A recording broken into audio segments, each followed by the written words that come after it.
by that by certain relatives. Tough. Okay.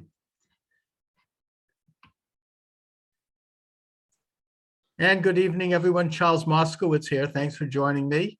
Monday through Friday, 10 p.m. to 12 midnight Eastern Standard Time. If you're listening live, and of course, if you're on the podcast, this is anytime you want it to be.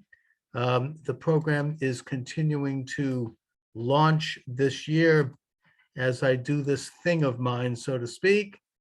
Let me just get my notes up here, which of course I've now messed up because I don't have them in front of me. There we go. I actually am doing it right. Mark Berlin is my guest. He's a professor emeritus of English at Emory University and the editor at First Things, where he hosts a podcast twice a week. He is the author of 5 books, including The Dumbest Generation: How the Digital Age Stupefies Young Americans and Jeopardizes Our Future, or Don't Trust Anyone Under 30. Mark, thanks for joining me. Thank you. I'm glad to be here. So Mark, I kind of know what you mean, but I want to delve into this topic in terms of the younger generation. I know this from my own experience, from my own family. There seems to be something different. And, you think because I'm older, that maybe I'm looking at this with a generation gap, but there does seem to be something different and peculiar going on with people that right now are under 30 or even under 20. And yeah. Well, the first Dumbest Generation book, that was 2008. Mhm. And I wrote that because I looked around and saw these kids, 15-year-olds, they are riding the wave of this Web 2.0, right? The social media, the devices were coming out. Facebook was starting. MySpace had started a few years before. Twitter was on the way. We were going to having Instagram, texting all the time. These young kids were able to walk around with 250 photos of themselves in their pockets. They could power out 4,000 text messages a month. And I would walk through the library in my university, Emory University, and I would, by 2006, every computer terminal was packed. I'd go up to the stacks and it was like a morgue. I thought, this is awful. This is really bad. And I wrote this book, The Dumbest Generation, that you mentioned, saying, look, they're turned away from newspapers, books. It's getting harder and harder for adults to, toss in a little grown-up material into the youth culture. But they formed a bubble around themselves of peer stuff. With all the tools, they go in the bedroom, shut the door, and they open up to their social lives all night long. They can sleep with that phone right by the pillow. So if a picture comes in at midnight of the party the other night, they can all talk about it. So I did that book, the Don't Trust Anyone Under 30, and insulted 93 million Americans with that title. And it got a lot of notice. A lot of people said, oh, here's the Luddite, Right. Gramps is complaining about the youngins. Again, they've been doing this forever, as you said. But I said, wait a minute. You guys have been talking about this digital thing being a revolution. That it's this is on the order of the invention of writing, right? Or Gutenberg. And now you're saying it's no big deal. Come on, you can't have it both ways. This is profoundly changing adolescence. And I think it's an experiment that is going to go very wrong. And we followed the millennials now. They were highlighted as brilliant, ambitious. They were going to college in record numbers.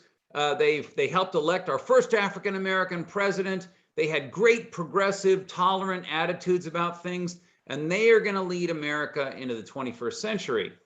Well, how are we doing? 15 years later on. Mm-hmm.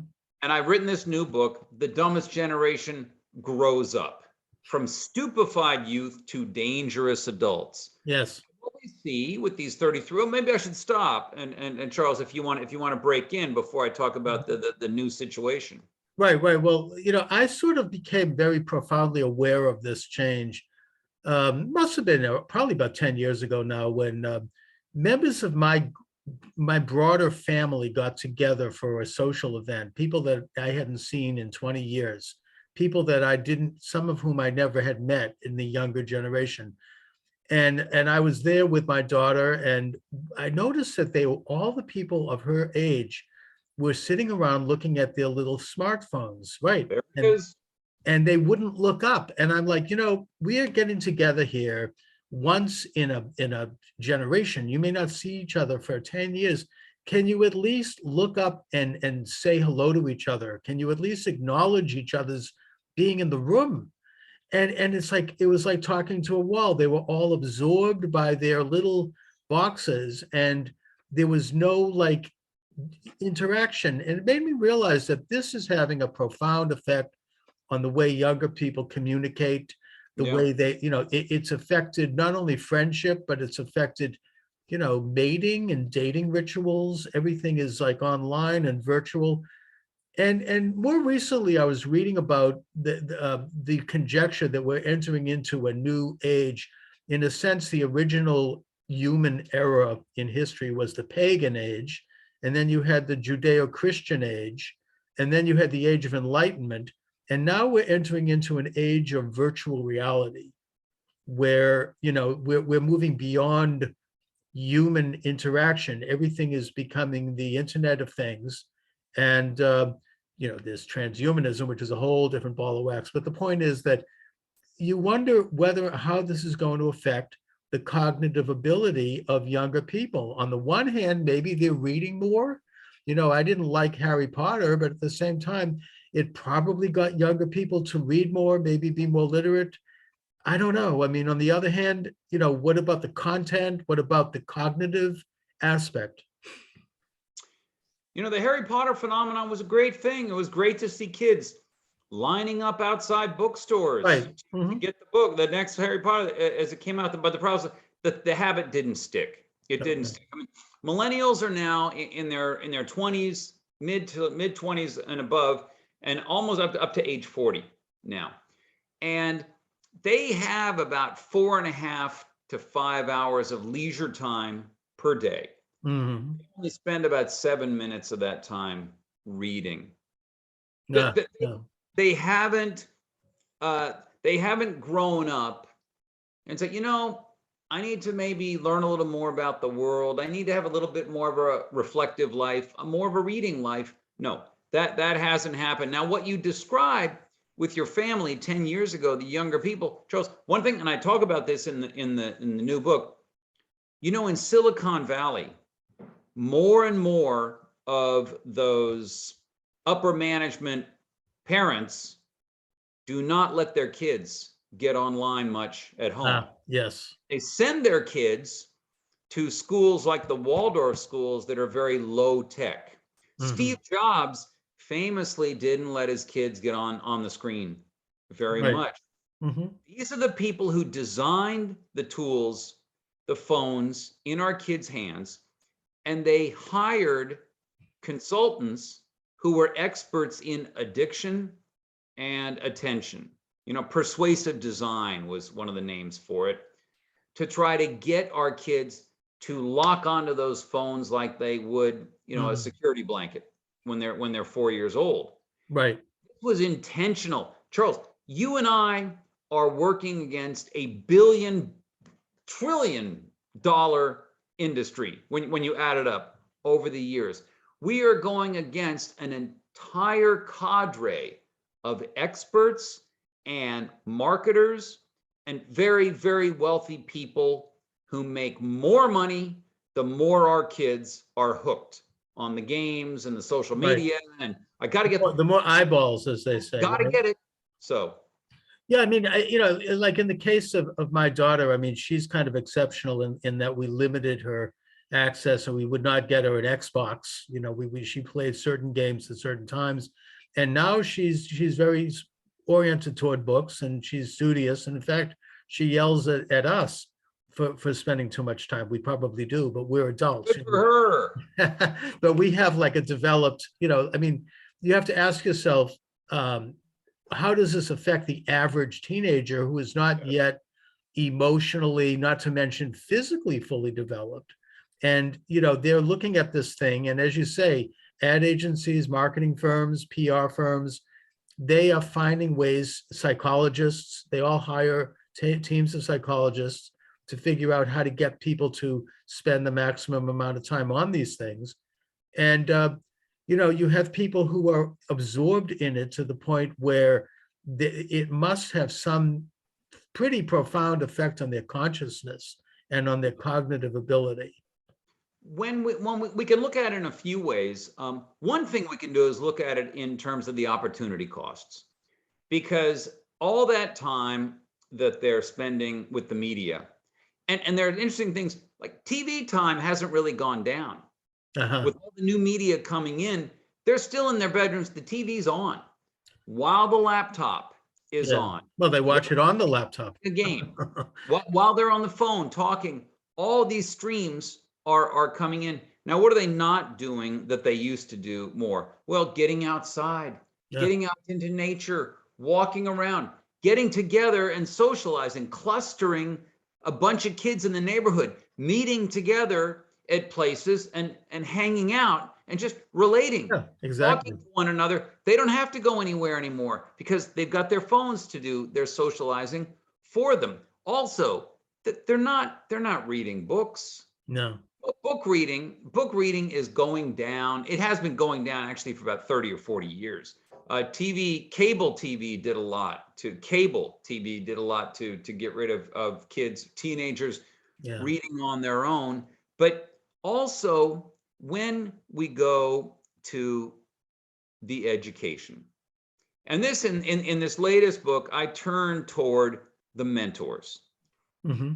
Any people who were in a supervisory condition relative to the young, teachers, psychologists, intellectuals, journalists, celebrities who didn't push onto the kids.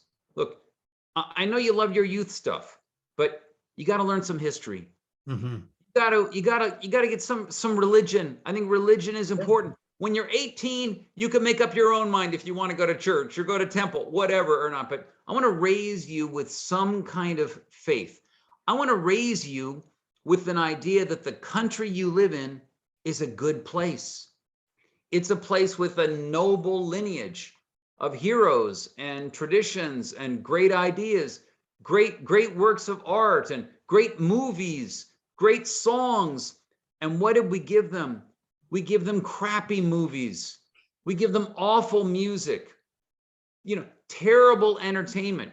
We gave them really bad role models. Look at the way celebrities and athletes behave these days. Just in normal. Look at the way a football player acts when he scores a touchdown in the end zone. Remember, Jim Brown, Bart Starr. You toss the football to the ref. You act like you've been there before. It's ridiculous dancing and the taunting and the trash talking and all the ego stuff going on.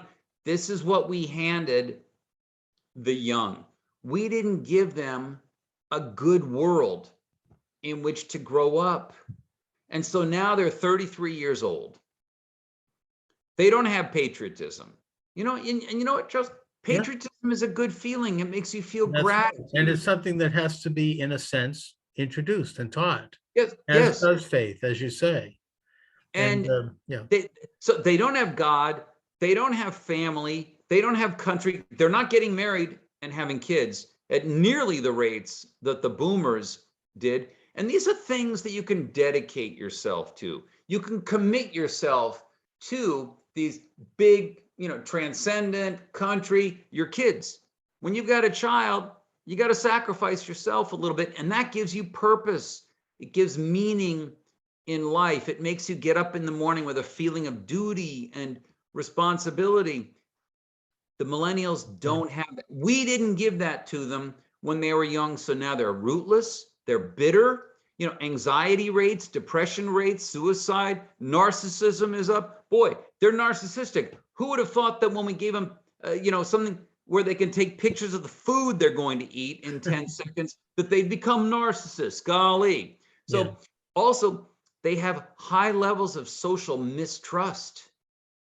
They do. I've mistrust fellow citizens and fellow workers. And as for their tolerance, Charles, they rate higher on intolerance than older age groups significantly. And that's why they're into the whole cancel culture. I've noticed this as well. In a sense, I think that the there's a difference between like when you're looking at a tube, whether it be television or the internet, it's a passive thing. You're not actively engaging. You're like, that's the way the expression couch potato comes from. You're sitting there and you're a receptacle to outside stimuli interfering, going right into your brain and right into your eyesight. And whereas, as you say, when you go outside, you're interacting with nature, you're dealing with physical issues, emotional issues, you're in the world, you're oxygenating yourself. When you read a book, you're using your imagination, you're using your mind to create images. The images aren't just created for you and dished over by someone else who tells you what things are. So you're actively developing an intellect and you're developing a mind. And I think that, as you say, I mean, the television was sort of the gateway. And I think in particular, and I remember talking about this years ago, MTV was the gateway drug because MTV would flash images by like literally within 3 seconds of each other. Boom, Yeah. boom, boom, boom, boom, boom, boom, right directly to the brain.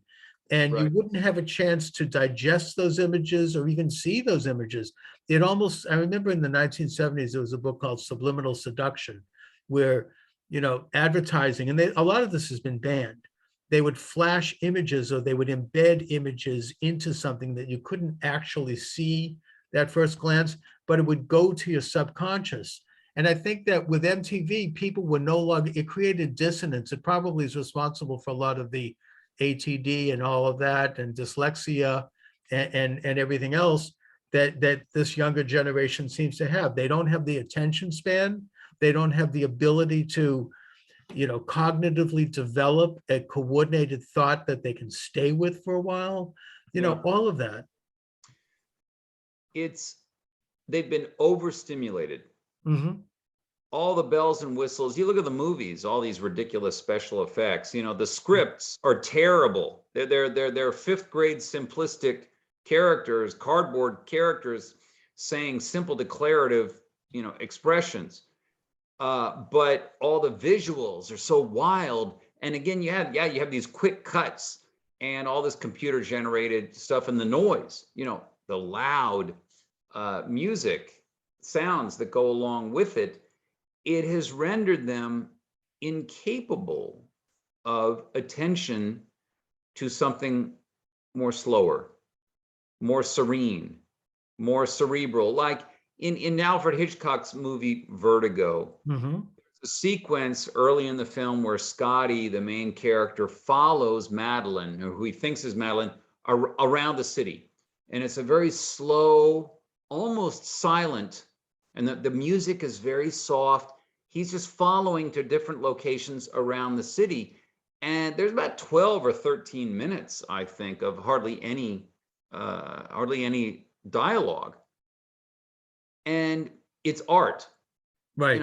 Hitchcock at his best.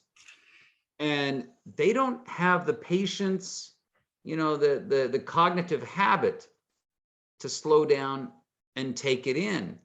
It's almost mentally painful for them to just no quiet, the silence, getting off.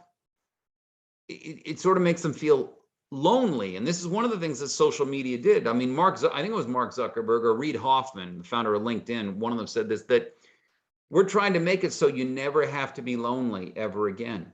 You never have to be alone. Now, Charles, it is fundamental for human beings to be alone now and then. Of course. It's part of, you have to be in order to recreate your own internal life. You have to have an inner life. Right. You ground and Right. and Mhm. you pull out, you pull away from contact. It sort of recalibrate. Yes. And learning how to be alone is part of growing up. Oh yeah, it's an Loneliness art. is tough. I was terribly lonely when I in my 20s, when I was a poor graduate student. Mhm. It's very hard, but it's something you have to learn how to do. Right, and it's also a very beautiful thing. I mean, it's it's really a chance to be in the world yourself. There's an element of prayer there, however Prayer. that happens. What you're saying reminds me, recently I heard Mark Zuckerberg roll out the new Facebook, what he's calling the metaverse and the meta. And he delivered a little speech that it was almost childish in the way he described it. And it's sort of, you can enter into this world where everything can be just the way you want it to be. And you enter, and in a sense, nothing is real, and you become wrapped up in it. Nothing, and you don't have any problems to deal with. You can go anywhere you want. And it seems like this is sort of a vision of virtual reality that Zuckerberg's no dummy. I mean, this is, he views this as the future, where maybe people they'll no longer own anything. Everything will be, borrowed to the hilt. There'll be a complete gig economy where everybody when you want something, you just press a button and you could order a little something. You don't have to own. You no longer have to own cars. You can just press and get Uber. You don't have to, go out. You can have everything delivered to you. And that in a sense, you almost forget, the miserable condition that you might actually be in, because you can have some poor schlub sitting in a rooming house and enter into this metaverse and be pacified and be happy. It's kind of like, reminds me of what Aldous Huxley talked about before he committed suicide. World. Yeah. I mean, he said the entire planet is going to be one gigantic pharmaceutical concentration camp. Everybody will be on some kind of a buzz, and nobody will really be in the world at the moment. Everything is going to be, experiential, and you'll be feeling everything. And in a way, I mean, he was quite prescient, because I think that now, especially even with younger people, everyone seems to be on something, some kind of a prescription. And younger people are dealing with the levels of depression that are unprecedented. I don't know, they say maybe it's because of the pandemic, that's possible, but that's a simplistic way of looking at it. I mean, what are they so unhappy about? What is it, that people are having the stress? I think there's an increase in mental illness. I can think of several cases where people are on schizophrenia drugs. This isn't just an accident. This is a result of some kind of societal situation. I'm not saying it's an agenda necessarily, but what the heck is going on? It's interesting that you bring up the infantilization factor with Zuckerberg. It reminds me, Google's motto was it, don't do evil or don't be evil. I can't remember. Don't be evil. That sounds like kindergarten talking. You're treating people like children. Yes. And the thing is that, Charles, if we could have a choice of not growing up and being children forever, we'd probably choose children forever. Growing up can be hard. Right. You end up with disappointments, you have rejections, you try for something and you fail. The stakes get a little bigger. You don't have as much money as you need to have. And this sort of perpetual satisfaction here, it's an old temptation, right? I mean, this is Satan could have used this in the garden, and they did use it in the garden. Offering right. with it. There we go. And there's metaphorically. I mean, you can know all things. You can know good and evil. You can be like God. You can overthrow God. The whole world is centered on you. This was the man's first downfall. And I don't think it's, by the way, a coincidence that Apple Macintosh, the symbol is the apple with a bite in it. There we. Once you see it, you can't unsee it. You can't get there. You said it. It's in there now. Yeah. There it is. But there's great wisdom in the fall, mm-hmm. and it's being played out when we look at the web and all these tools that say you never have to be alone. You should never ever be unhappy. You should love whoever you want to love, and you should be whatever you want to be. And again, that's a childish demand but again, a very powerful one. The thing is, Charles, as we know, this doesn't work out. This isn't going to survive adulthood. And it hasn't worked out for them because they are unhappy. Of course, they're not dealing with reality. You cannot be a perpetual child. Ultimately, you are going to have to grow up. And if you try to be a perpetual child, you're going to be, it's like Dorian Gray, Yeah, right? but the problem is, Charles, they're blaming the wrong things. They're acting out in the wrong way. Right. They actually have, and this is measured, a vindictive sense of life, so that when they see an injustice going on, even a microaggression, something so small it's microscopic, they want that person who did it to be punished. Oh, I've seen this, and it's vicious. You're walking on a landmine. Now, Mark, I think also, there's a certain amount. I think that sex and violence have played a role in this. I think that started to ratchet up. You mentioned an old movie like Vertigo or like Psycho. It was horrifyingly violent, but yet it didn't show the gore. No. You could have like Gone with the Wind, where they would have a kiss, and then you'd see them walk off to the bedroom, but they didn't show once they were inside the bedroom. Now you have to see everything, and I'm including in that stuff that's made for younger people. The whole society is drenched with sex and violence and graphic images of same. And it's not just in movies and television, it's on billboards, it's everywhere. And I wonder how much effect that's having on not just the morality of young people, but the basic bearing and the character of younger people. It certainly desensitizes them.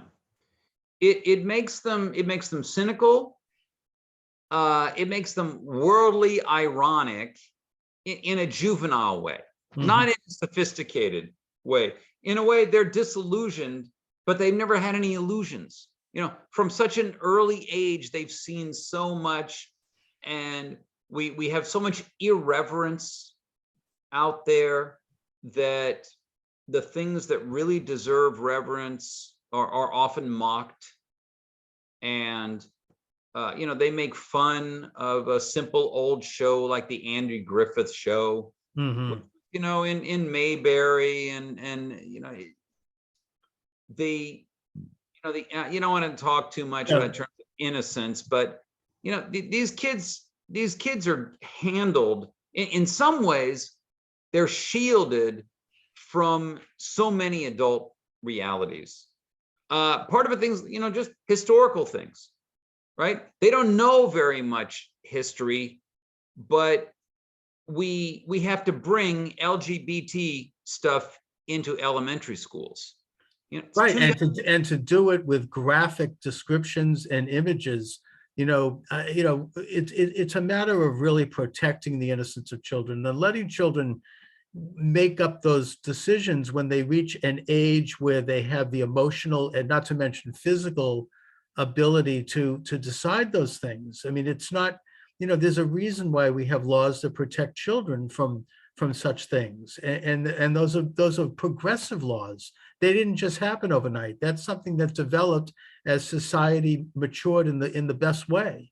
Well, we can look at the empirical evidence now and see something has gone wrong with the sexual, emotional, romantic development of young people, because it's looking like 1/3 of millennial men by age 40 will never have been married, will never have gotten married. 1/3 of them. That is a big drop from the boomers. And that means they're not having kids. But I think it's even worse than that. I've heard younger men in their 20s saying they're never going to get married. Right. They don't have any intention of it. And in a way, they're afraid of women because, they maybe it's the Me Too thing going on, or they don't want to touch anybody. You could ruin your life. There's all this stuff going on, which, I mean, on the one hand, you want people to have a certain level of chivalry and, and do the right thing. But on the other hand, there's fear of those sorts of of accusations. The other thing I'm seeing in younger people right now is this apocalyptic view of global warming.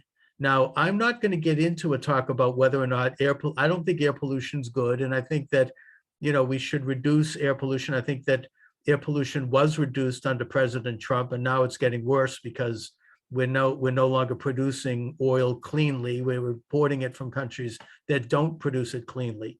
Putting aside the politics, there's this kind of apocalyptic view, like, oh, it's easy for me to not embrace global warming. And, I've been yelled at by younger people for not talking about this more on my show, and that we have to have, trains replace planes because they're doing too much pollution, and we have to stop eating meat, and, and all of this kind of stuff. And it's a very negative view. It's a view of it's kind of like a, Chicken Little, the sky is falling type of view of the world. What is that about? Is that something that's affecting people? Well, I see it as another manifestation of young people who don't feel any solid foundations in their lives. The anxiety about what's happening to them, where they're going, where they're going to be working in 5 years, what kind of relationships they're going to have, and how this sort of lack of structure, of role models, of a layout for their lives, I think generates a lot of anxiety. And what anxiety wants to do is to find an object to which it may attach. This is free-floating anxiety is kind of hard. If you can put it somewhere, if you can give it a concrete reality, there's a relief there. You feel like it's sort of outside of you now, instead of just inside, feeling just some kind of emptiness within, some uncertainty. Now it's out there, and that feels better. I can now worry about that. I know what it is that I fear, climate catastrophe. Now I can give it a reality. It can materialize somewhere else besides in my own seething brain. I think part of the pandemic, some people love the pandemic. Oh, I know it. It's like a cult. It gives them a place to put their anxiety, and it gives them a powerful moral justification for feeling anxious. Right. They can feel the world is infected, and they can tighten 2 or 3 masks on their face and walk around with it outside. I see people walking down the street alone, and they've got the mask on. And there does seem to be, by the way, I mean, this is maybe a casual observation, but there does seem to be a political component to that. The more liberal they are, the tighter the mask and the bigger the mask. Well, I I don't know why that is, but I don't think I'm wrong about that. I think certain temperamental traits go better with some ideologies or political parties than the other. I think that's an uncontroversial point to make. But it's going to continue, Charles, until the mentors in our society figure out, look, you have got to give teenagers something solid to hold. Indeed. You've got to give them solid grounds. You have to make them feel that they are entering into a world with a past of some greatness and genius and goodness to it, and that they can join in that process. You have to make them think that their country is something to be proud of, not ashamed of. You have to give them role models who genuinely can become guides to behavior. Until the mentors, I mean, this is going to keep happening with Generation Z as well. If the way we raise kids in schools and in the culture, the entertainment they absorb and the lessons that they take are dispiriting, cynical, tearing down the monuments and not putting any monuments in its place, Right.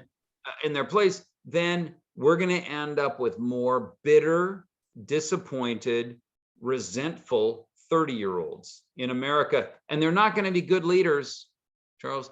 This is not where this is not Because how leaders are formed. they're good conformers. And, you know, so you have, in a sense, this very, very apocalyptic end times negative view of the future because of air pollution. And again, I'm not saying there's not a problem there. I mean, I think we can improve air pollution and have in this country with technologies and all of that, but I don't think that the world's coming to an end with it. And then they look at the past with negativity and hatred due to various critical theory ideas, which divide people up and you know, it's kind of the equivalent of like a rather jingoistic race theories where everybody actually is something different biologically because of their race. This is the core of the race studies, I think, you know, that someone actually is different because they're black or they're white or they're a woman or they're a man. You know, there are differences, but not quite that pronounced. Ultimately, we're all individuals, and they emphasize these differences and then they pit everybody against each other. And they look at a very, very malevolent view of American history, which, you know, in the name of coming clean with real things, which we should do. But, you know, regarding race, I mean, this country was the first country in the world to abolish slavery, you know, and when you want to, you should open the lens on slavery and take a look at modern slavery, as in communism and Nazism. I mean, it's, you know, instead of this kind of anti-American, anti-capitalist view where they tell young black kids that if they get involved with science and math, they're acting white and they're part of the, you know, the oppressor class. And you tell a young white kid that if he excels in school, he's privileged. You know, both sides lose in this. The thing we can say is that outlook is an unhappy one. It doesn't make people happy. No. It makes a few of the advocates do very well. It gives them an outlet for their own resentment, but it doesn't make most people happy. I mean, if you take most 15-year-old African-American kids and you tell them, you know, this country raped your antecedents, whipped them, enslaved them, killed them, and it's still happening, and it's gonna do it to you too. What do you think that 15-year-old is supposed to do with that knowledge? What is he supposed to do? How is that knowledge helping that 15-year-old do well in this country, other than teaching him to become a CRT warrior? And you know That's what? right. I mean, it doesn't help him open his eyes and see the great advantages and great opportunities and great benefits of being in this country, especially, by the way, if you are a person of color right now. I mean, the opportunities are huge. This is an incredible time. If people would only, you know, kind of harness it and embrace it rather than this negative, you know, kind of victimology. And I think it has everything to do with the internet too. Getting back to the subject we started with, they're sitting there in their hovels looking at these radical left-wing ideologies and sites, and they're like, yeah, you know, this is me, and like, this is who I am. Maybe I'm really a woman, or maybe this or that. And they become wrapped up in this victimology thing, and they feel heroic. And it's almost like they no longer have an inner life. You know, I think that offering the young a positive view, you're going to run up against the industry of negativity out there, which is a very powerful industry in the media and the advocacy organizations and college campuses. But you want to say, you know what, those are not joyful places. I mean, college campuses are not happy places anymore. I mean, college was so much more fun when I was at UCLA in 1980 than these campuses are now. And I'll tell you, Charles, my liberal professor colleagues, they're a little nervous themselves. Well, it's all going to come back to bite them too. You They, know, they, now you have in some campuses over here, we have it at Tufts, you've got the bias police, right? It's not if something really happens that's serious. It's like if somebody so much as looks at you the wrong way, you could get called up to the bias police, and your parents are called. They're spending $80,000 a year for you to go to this place. You could put everything in jeopardy. So younger people no longer have, they internalize this. They no longer have they don't want to think too much outside of this conforming thing because it's dangerous for their future. They get that. they feel, especially with social media too, they feel they are under surveillance all the time. Yes, and in a way they are. And they are. And the record never goes away. Yeah. If something's out there that you got recorded, or you said the wrong thing, did the wrong joke, whatever. But these are not pleasant places to inhabit. I mean, a few years ago, how many comedians said, "I'm not doing college campuses anymore"? Humor's out.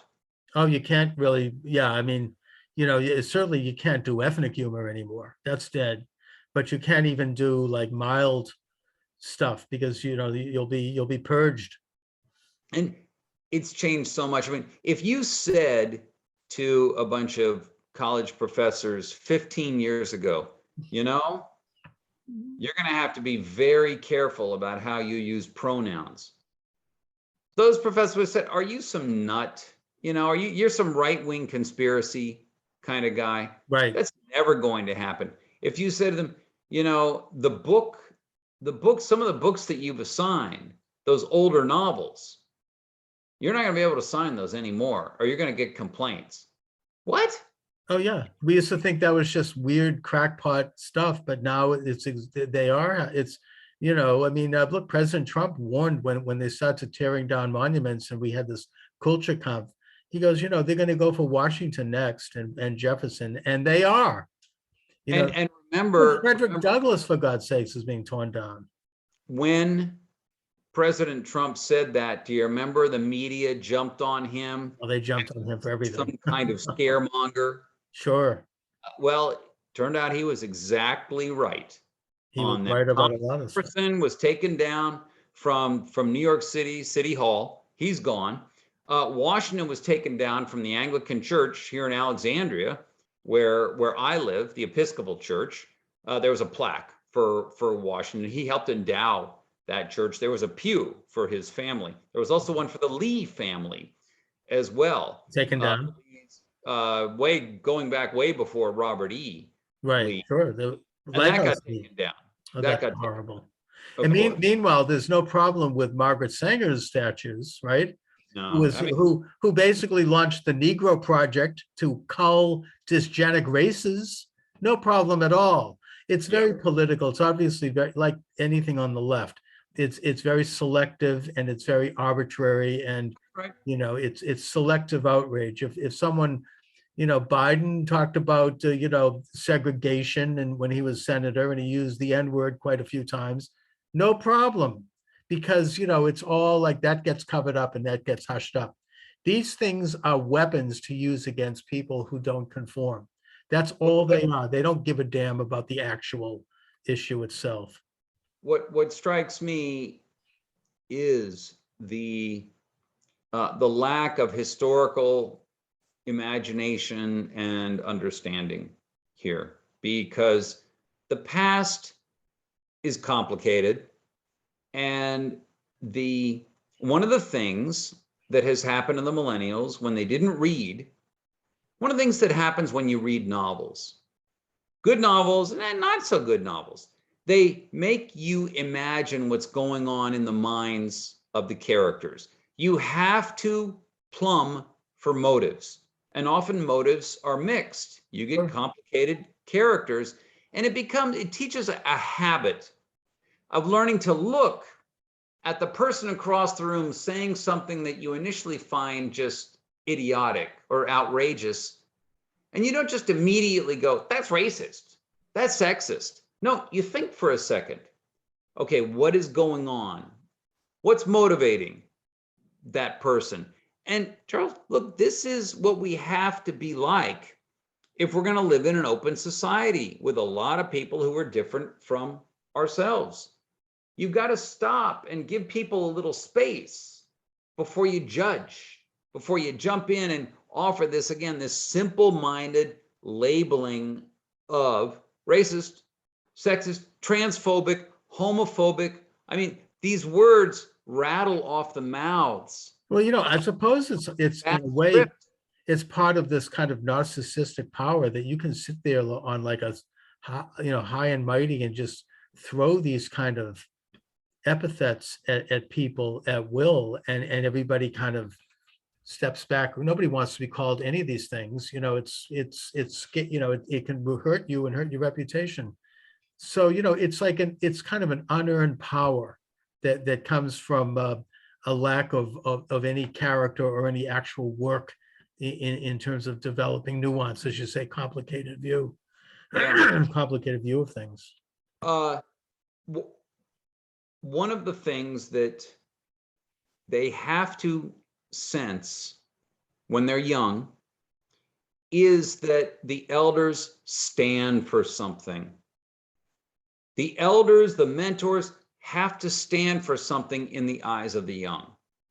Right. They have to represent firmness and principle, and to apply it sometimes with a bit of a firm hand. Sure. And what the millennials grew up with is with parents and mentors who were willing to sort of give them freedom. I mean, who are we to tell the young how they ought to be? They're the new, they're the up and coming, and they're so good with the tools. Mm-hmm. Who are we to say how they should think and behave? You want to say, don't you know how hard it is for a youth who has no authority figures around? One of the things that happens is we pulled our authority back from the millennials, which only turned them over to the authority of one another, which is a more terrifying thing than anything we can come up with. I mean, when a bunch of 17-year-olds turn on one 17-year-old and shun him or her, or the clique forms, they can drive her to suicide. Oh, clearly. I mean, there's nothing worse. I mean, that's worse than violence. And to do that, to not acknowledge someone's basic dignity. I mean, I can speak to that one. And if the elders exerted that authority on that 17-year-old, she can turn to her friends for support and sympathy. It's like it would form bonds. You take that authority figure out. I mean, you remember that movie, The Breakfast Club? Sure. What united those kids was that mean vice principal. He gave them actually a little dignity and, a little camaraderie. If you pulled him out of the equation, all those kids would have ended up hating one another. That's right. There was a focus. That's right. He becomes that bad guy up there, and we all have our problems and we all have our differences, but we can kind of come together against that old authority. Mm-hmm. I mean, and my sympathies are all with the old authority. My hero is Dean Wormer in Animal House. He's my guy. So without him, those young guys aren't funny. Right. He actually gives them the capacity to rebel. Without him, what are they going to rebel against? What are they going to be irreverent? What can they not revere if Dean Wormer's gone? That's right. So it disappears. So Mark, let me ask you, how did you survive in academia with kind of this awareness and this kind of individual thought process?